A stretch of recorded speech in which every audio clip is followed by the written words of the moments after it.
Well, hey everyone, this is Dave Dubeau here with another episode of the Property Profits Real Estate Podcast. Today, zooming in from all the way from beautiful St. Albert, Alberta.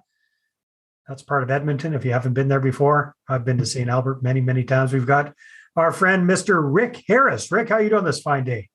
Fantastic. Thanks for asking, Dave.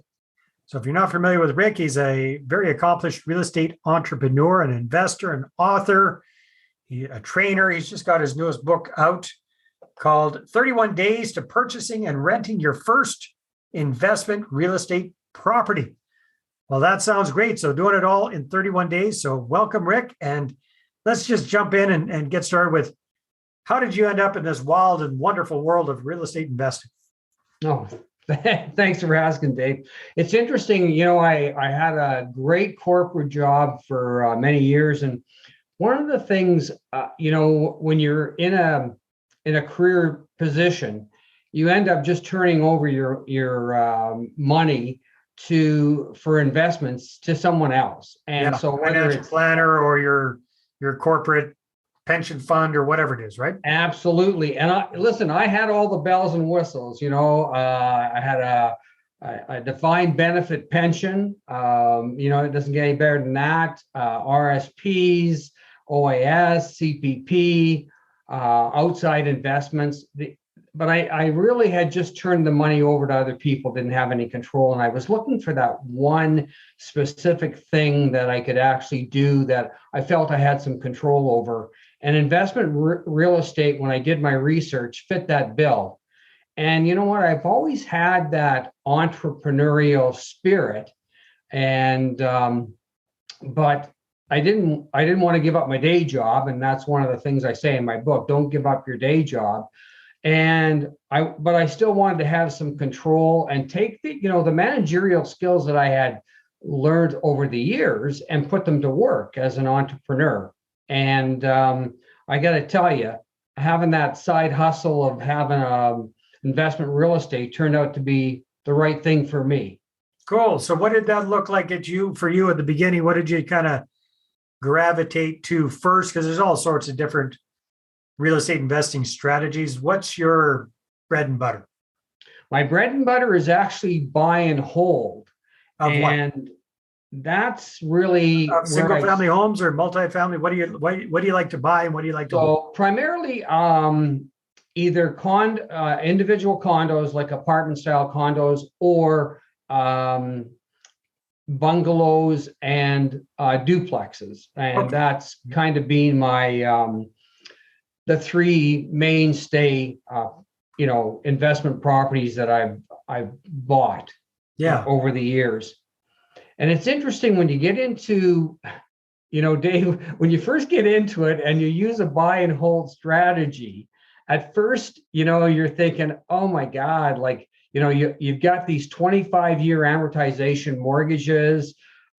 You're thinking, boy, will that ever come to an end? But you know what, Dave? We started investing, my wife and I, in between 2002 and 2008. So now we're like 14 to 20 years into these 25-year mortgages. And all of a sudden, time is on our side. Yeah, definitely. And you know what? I think everybody realizes once you get into these things, time goes by in a blur. Well, whether you get into these things or not, time goes by in a blur, my friend. That's what I find. Well, Rick, let me ask you something, because somebody playing devil's advocate, I can look back and say, okay, 2002, 2008, you bought a number of single family properties back then. Yeah, you're sitting pretty right now.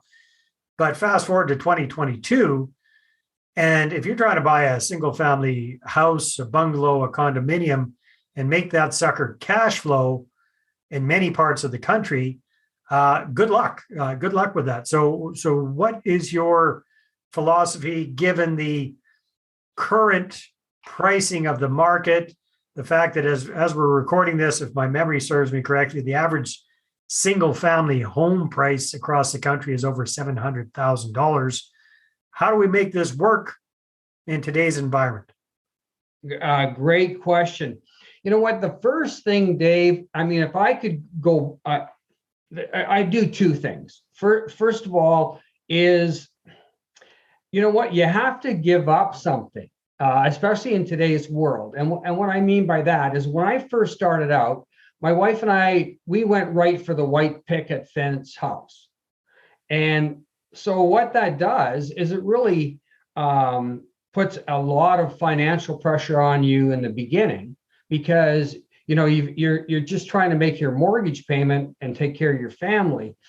You know, Dave, if you took that same money that you just talked to me about and you bought a bungalow that you could put a legal suite in the basement, or you bought a duplex or a side-by-side and you own both halves and you lived in one half and you rented out the other half, you could get into the market because a lot of people are getting into the market, but they're going after they're already going right after the white picket fence house. Right. And today, I think you have to be prepared to give up something and realize how quickly time goes by. And I'm going to give you a prime example. We'll talk a little bit about it, but my daughter was in a relationship. She had a daughter, and the relationship didn't work. And so they had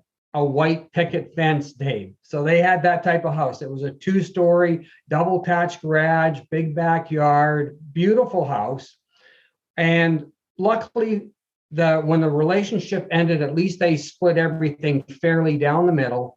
And then now she's a single mother. She wants to have a home and she doesn't know what to do. So what did she do? She went out and she talked to me and she bought a bungalow and she put a legal suite in the basement. Mm-hmm.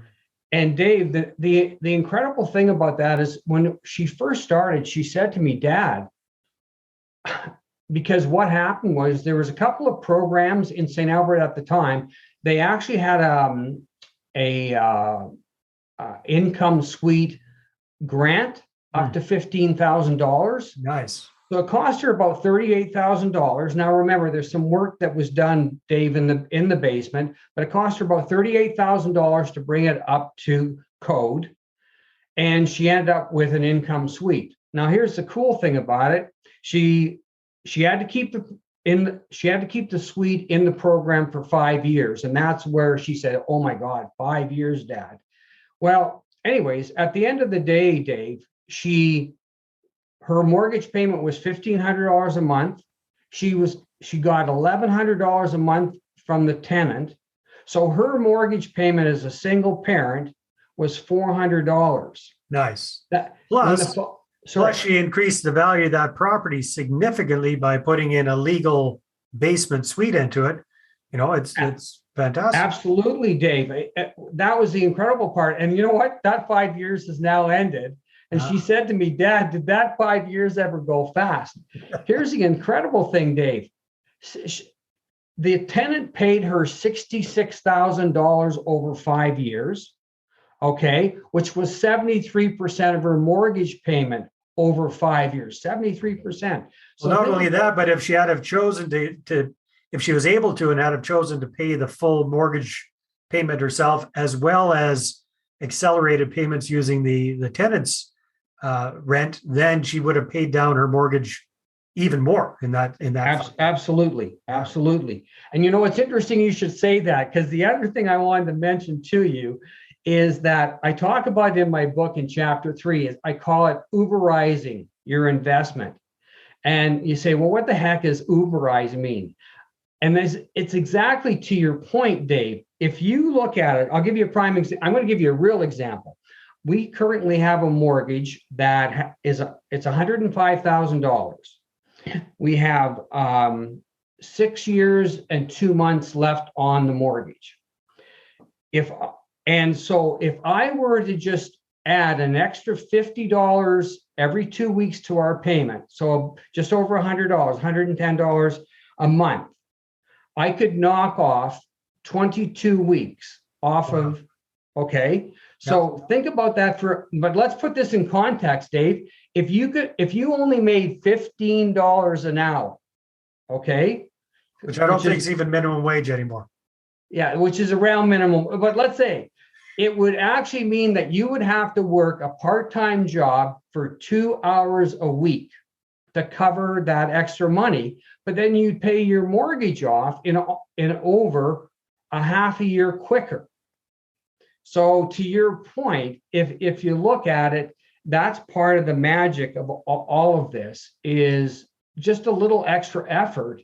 And that's what you were talking about. What would I do differently if I was to start over again? Yeah. First of all, I wouldn't buy the white picket fence. I would buy a duplex or a bungalow.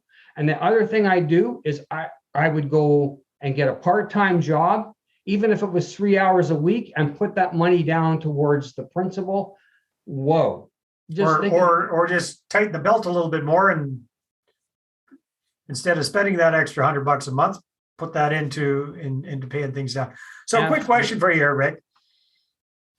And of course, we're going to encourage people to check out your book, but the overall philosophy of the book obviously is get into real estate investing, use it as a way to augment your retirement or create a retirement income for yourself or retirement fund for yourself. What is big picture for the average working person who doesn't plan on quitting their job? What are you kind of suggesting people shoot for as a target? So at the end of the day, they've got this portfolio of properties. What does that look like? That's a fascinating idea. Hold that thought for a second. Hi there, this is Dave Dubeau, and real estate investors hire me to raise capital the right way. Why? Because most of them are stuck with too small of a portfolio, and they don't know how to attract investors and raise money for their deals. So I help them to connect, capture, and close their ideal money partners. Bottom line, when you've got a deal, you're going to have the capital to do it. So go ahead and book a no-cost capital clarity session with me at bookachatwithdave.com. Again, that's bookachatwithdave.com. Oh, good, great question. And you know what, Dave? That's why I always say, don't give up your day job. Don't give up your career. You have to have a comfort level, and I'm also not suggesting, a lot of people always like you to have all your eggs in one basket. Well, you know what? For me, I didn't grow up with that philosophy. I think that you should be diverse, and a lot of people don't feel comfortable playing the stock market. And all you have to do is look at the stock markets and fair enough. The virus has started. But for me, so what are you recommending to folks as far as like a target real estate portfolio to help provide a good retirement or augment the retirement? I would say, if you know what, first I got to get you going. First, you got to get started. But I would say if you got anywhere from 3 to 4 properties, and think about this for a moment, Dave, is that when your career comes to an end and the government is handing you your check, your CPP and OAS, you don't get much of an increase on your base. So you get a little bit of an increase, but usually it's just indexed to how the economy is growing, right? And what you have to really look at is if you could pay off, and I'll give you a prime example, is that we just renewed a couple of mortgages for the last time. So they have 5-year terms on them. When they come to an end in 5 years, guess what we get, Dave? We get a raise. There you go. And you know what? In the next, I was telling you it was 14 to 20 years. So they're all 25-year mortgages. Now, some of them we pay down a little quicker, but in the next 5 to 8 years, our total portfolio, and we've got a double-digit portfolio. Now, I'm not recommending that, but we will start seeing a raise in 5 to 8 years every year for a few years. And that's kind of a nice change, isn't it? Going into retirement, getting a raise every year instead of getting a big hit on your income like most people do.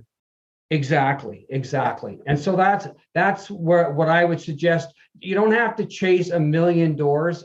It's a nice thing to have to your portfolio. And here's the cool thing, Dave, is not only are you getting passive income, but guess what? You talked about it earlier.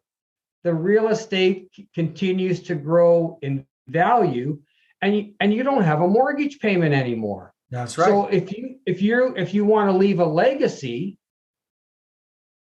you've created your legacy, and I talk about that in my book about how do you create a legacy, and you're actually creating a living legacy, because if you live long enough, you get to have that income come in, and you get to use it in whatever way you want. And if part of it is to make your to take your family on vacation, or take your grandkids and do something special, it's incredible. Exactly. Rick, time flies when we're having fun. If people want to find out more about you and check out your book, what should they do? They can go to my website, which is vault2investmentrealestatesuccess.com, or they can reach me at wrick@vault2investmentrealestate.com. And I'd be happy to talk to them. I'd be happy to send them my rate card. I do individual coaching, and I'd be happy to do that. And I am working on a couple of courses to support my book, Dave. I'm looking to have my first course launch at the end of March. So if people are interested, and if they go to my website, they can also get a free resource, Dave. Because a lot of times I'd like people to actually take a little time to think about what they're going to do. So I have what I call a business startup checklist, and they can actually, it has 10 separate areas, and they can go through it. And by the time they go through it, and it's a free resource on my website, once they go through it, they're going to know if investment real estate is the right investment for them. And that's extremely important. Sometimes, you may decide, because at the end of the day, Dave, investment real estate is still a small business. And so you still have to, you're running a small business, and you have to have the wherewithal to be able to do that. There you go. So you can check that out at Rick's site, and we'll make sure we've got that all in the show notes. So Rick, thank you so much for being a guest on the podcast. Dave, thank you. Appreciate it. All right, everybody, take care. We'll see you on the next episode. Well, hey there. Thanks for tuning into the Property Profits podcast. If you like this episode, that's great. Please go ahead and subscribe on iTunes. Give us a good review. That'd be awesome. I appreciate that. And if you're looking to attract investors and raise capital for your deals, then I'm going to invite you to get a complimentary copy of my newest book, right back there. There it is. The Money Partner Formula. You can get a PDF version at investorattractionbook.com. Again, investorattractionbook.com. Take care.